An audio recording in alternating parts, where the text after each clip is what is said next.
নমস্কার বন্ধুরা, আমি পলাশ বিশ্বাস আর আপনারা দেখছেন পলাশ বিশ্বাস ভিডিওস। আশা করি আপনারা প্রত্যেকে ভালো আছেন আর আপনাদের বাগানের গাছগুলিও ভীষণ ভীষণ ভীষণ ভালো আছে। বন্ধুরা, থাম্বনেল আর টাইটেল থেকে বুঝতেই পেরে গেছেন যে কোন বিষয় নিয়ে আজকে আলোচনা করব। হ্যাঁ বন্ধুরা, বোগেনভিলিয়া গাছে ফুল না আসলে কী করবেন। তো বোগেনভিলিয়া গাছ এমন একটা গাছ যে কিন্তু অল্প পরিচর্যায় প্রচুর পরিমাণে ফুল দেয়, কিন্তু এর একটা খাবার দাবার বা পরিচর্যার ব্যবস্থা তো করতেই হবে, কারণ যেহেতু টবে গাছ, টবের মাটিতে খাবার ফুরিয়ে গেলে কিন্তু সঠিকভাবে খাবার না গ্রহণ করতে পারার কারণে কিন্তু এই বোগেনভিলিয়া বা বাগানবিলাস গাছে ফুল আপনারা পাবেন না সেভাবে।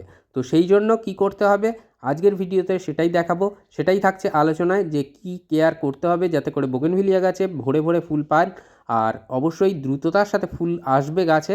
তো সেই কিছু খাবার এবং কিছু টিপস বা ট্রিক্স আজকের কিন্তু থাকছে আলোচনার মধ্যে। তো যারা এখনও নতুন ভিউয়ার্স আমার চ্যানেলের এখনও চ্যানেলটা সাবস্ক্রাইব করেননি তাদের কাছে অনুরোধ করবো চ্যানেলটা সাবস্ক্রাইব করে রাখার জন্য, পাশে থাকা বেল আইকনটি প্রেস করে অল করে রাখবেন, যাতে করে প্রতিদিন সন্ধ্যে 6টায় আমি যখন আমার চ্যানেলে ভিডিও দেব তখন তার নোটিফিকেশান আপনাদের কাছে পৌঁছে যাবে অতি দ্রুততার সাথে। তো বন্ধুরা, সকলের মাঝে শেয়ার করুন চ্যানেলটাকে, যাতে সহজে সকলে সুন্দর মিলে আমরা বাগান করতে পারি। তো এই যে বাগানবিলাস গাছটা দেখছেন, এটা কিন্তু কাটাই ছাঁটাই করেছিলাম এবং কাটাই ছাঁটাই করার পরে দেখুন ফুল এসে গেছে অলরেডি। তো এতে খাবার দিতে হবে, যে খাবারটা দিলে আরও প্রচুর পরিমাণে ফুল পাবো আমি আমার গাছ থেকে। তো সেই জন্য যে খাবারটা দেবো বা যে খাবারটা দেখাবো, এবং শুধু মাটিতে নয়, যে কেয়ারগুলো করতে বলবো একদম কিন্তু সেইভাবে কেয়ার করুন, দেখবেন গাছ ভরে যাচ্ছে ফুলে। বাগানবিলাস গাছ করতে গেলে কিন্তু অন্তত 3 ঘন্টা টানা রোদের প্রয়োজন আছে, কারণ এই গাছ ভীষণ রোদ পছন্দ করে। যাদের 3 ঘন্টা 4 ঘন্টার বেশি রোদ পায় তাদের তো আর কোনো কথাই নেই, ভরে ভরে ফুল ফুটবে। কিন্তু আমার বাগানে ঘন্টা 3-এর বেশি রোদ থাকে না। আর অবশ্যই বিভিন্ন চারিধারে যেহেতু বাড়ি উঠে গেছে অনেক বড় বড়, তো সেই কারণে এই রোদের ভাগটাও কমে গেছে। তো যাই হোক, তার মধ্যেও ফুল ফুটছে, খাবার দাবার দিতে হবে, সঠিক পরিচর্যা করলে অবশ্যই আপনাদের গাছেও ফুটবে প্রচুর পরিমাণে বোগেনভিলিয়া বা বাগানবিলাস অথবা কাগজ ফুল গাছ এ প্রচুর ফুল। তো কি কি খাবার দেব আর কি কি কেয়ার করব তার আগে বলে দিই। এই যে দেখছেন যে ফুলের কুঁড়ি বা ব্র্যাকেটগুলো যেগুলো রয়েছে, এইগুলো হয়ে যাওয়ার পর ডালটাকে কিন্তু কেটে দেবেন। যখনই ফুলগুলো শুকিয়ে যাবে তখনই ডালটাকে কেটে দেবেন, তাহলে টবে গাছ কখনোই লম্বা হয়ে যাবে এমনটা কিন্তু ভালো লাগে না। তো সেই কারণে গাছটা যাতে সুন্দর শেপে থাকে, একটা নির্দিষ্ট আকৃতির বা আকারের মধ্যে থাকে, সেইটা খেয়াল রাখতে হবে। টবের মাটি থেকে আগাছা সম্পূর্ণরূপে পরিষ্কার করতে রাখতে হবে, আগাছা মুক্ত রাখতে হবে।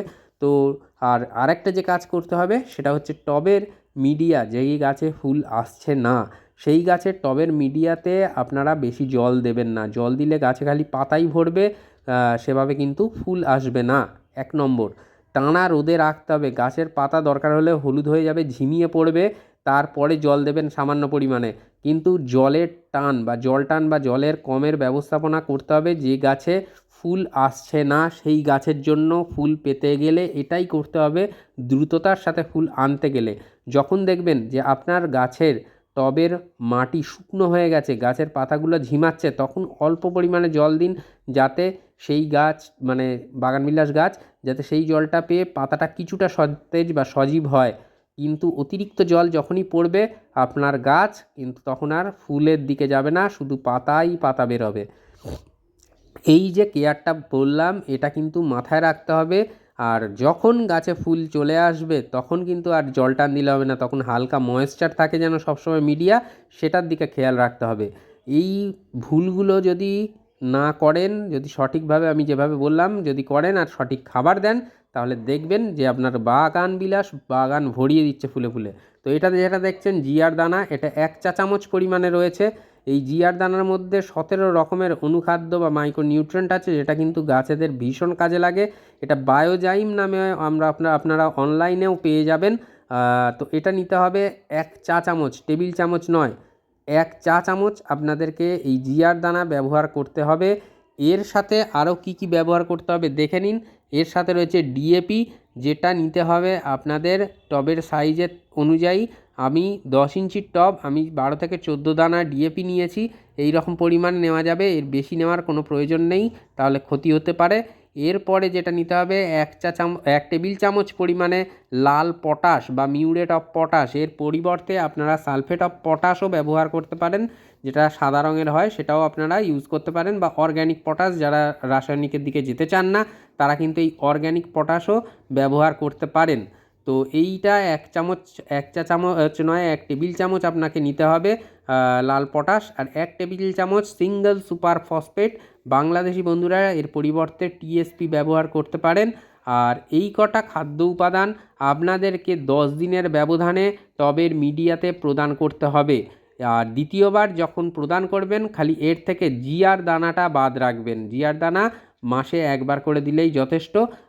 জিআর দানাটা দ্বিতীয়বার বা তৃতীয়বার দেওয়ার প্রয়োজন নেই। চতুর্থবার যখন আবার এই খাবারটা দেবেন তখন কিন্তু যে খাবার দেবেন আমি দেখিয়ে দেবো, সেই খাবারের মধ্যে আবার জিআর দানা দিতে হবে। অর্থাৎ মাসে একবার করে জিআর দানা আপনারা টবের মিডিয়াতে দিলেই যথেষ্ট।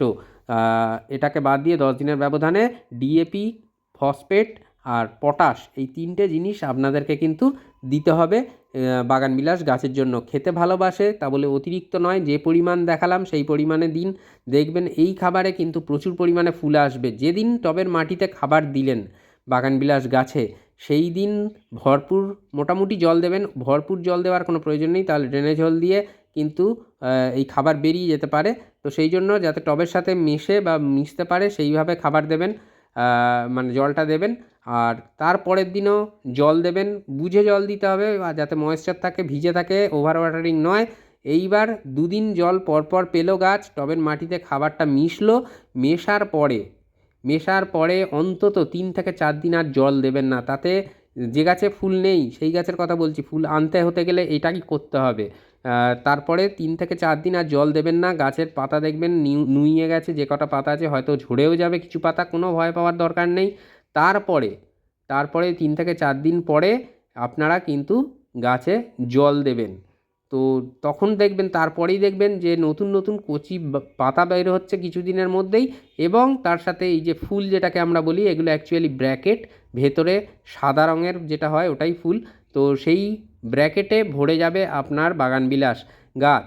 যাদের বাগানবিলাস গাছে ফুল আসছে না, এই পদ্ধতি অবলম্বন করুন আর ফুল সানলাইটে গাছ রাখুন।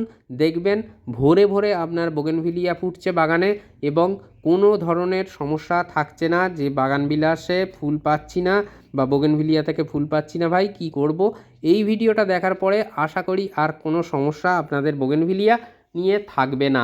এই পদ্ধতি অবলম্বন করে প্রত্যেকে কিন্তু এর আগে যারা করেছেন এই পদ্ধতি আমি বলেছিলাম, প্রত্যেকেই কিন্তু বলেছেন যে ভালো রেজাল্ট পেয়েছেন। এরপরে যেটা দিতে হবে, মাইক্রোনিউট্রিয়েন্ট স্প্রে করতে হবে। টবের মাটিতে খাবার দেওয়ার 3 দিন পরে গাছের পাতায় একটা মাইক্রোনিউট্রিয়েন্ট বা অনুখাদ্য স্প্রে করে দেবেন। যে কোনো অনুখাদ্য, সুপার সোনাটা হতে পারে, বায়োভিটা এক্স হতে পারে, অল ইন গোল্ড সুপার হতে পারে, বা সাগরিকা হতে পারে, কিংবা আরও যে সমস্ত মাইক্রোনিউট্রিয়েন্ট বা অনুখাদ্য পাওয়া যায় বাজারে, অ্যাগ্রোমিন গোল্ড, অ্যাগ্রোমিন ম্যাক্স, মোবোমিন, যে কোনো অনুখাদ্য আপনাকে একটা স্প্রে করে দিতে হবে।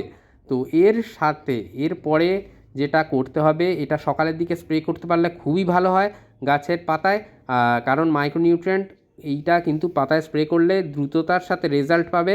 কারণ গাছ যেমন মাটিতে এনপিকে দিলাম আমরা, তার সাথে সাথে পাতায় যখন এনপিকে ছাড়াও যে আরও খাবারগুলোর প্রয়োজন হয়, ফুল আনতে গেলে, ফল আনতে গেলে, তার মধ্যে মাইক্রোনিউট্রিয়েন্ট বা অনুখাদ্যগুলোর দরকার হয়, সেটা কিন্তু খুব ভালোভাবে পেয়ে যাবে গাছের পাতায় এটা স্প্রে করতে পারলে। কারণ যে জিআর দানা দেওয়া হয়েছে সেটা কিন্তু অর্গ্যানিক সম্পূর্ণরূপে, এবং ওটা ভাঙতে এবং খাদ্য উপযোগী হতে সময় লাগবে অন্তত 15 থেকে 20 দিন। তো সেই জন্য এই অনুখাদ্যটা প্রয়োগ করতে হবে। আর অনুখাদ্য প্রয়োগ করার ঠিক 2 দিন বাদে যে কোনো একটা প্ল্যান্ট গ্রোথ রেগুলেটর বা পিজিআর স্প্রে করে দিতে পারেন। মিরাকুলান করতে পারেন, ভালো রেজাল্ট বাগানবিলাস থেকে আমি পাই, তাই মিরাকুলানটা দেখালাম। এটা যে কোনো একটা প্ল্যান্ট গ্রোথ রেগুলেটর আপনারা করে দিতে পারেন, বা অন্য যে কোনো বাজারে প্রচুর পিজিআর আছে এটাই করতে হবে এমনটার কোনো কথা নেই, বা এটার আমি বিজ্ঞাপনও করছি না।